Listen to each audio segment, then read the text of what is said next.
નમસ્કાર દર્શક મિત્રો, હું છું રૂપલ લુણીચિયા. સંપૂર્ણ ન્યૂઝમાં આપનું સ્વાગત.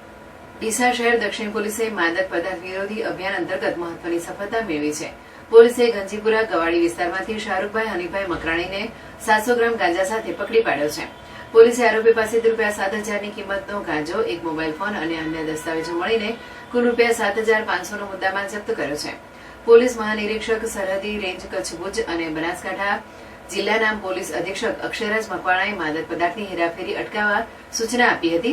આ સૂચનાને પગલે ડીસા શહેર દક્ષિણ પોલીસ સ્ટેશનના પીઆઈ VM ચૌધરીના માર્ગદર્શન હેઠળ પોલીસ ઇન્સ્પેક્ટર SD ચૌધરી અને તેમની ટીમે પેટ્રોલિંગ શરૂ કર્યું હતું.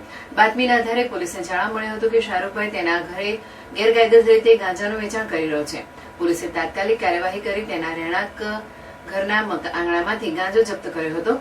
પોલીસે આરોપી વિરુદ્ધ NDPS એક્ટ હેઠળ કાયદેસરની કાર્યવાહી શરૂ કરવામાં આવી છે.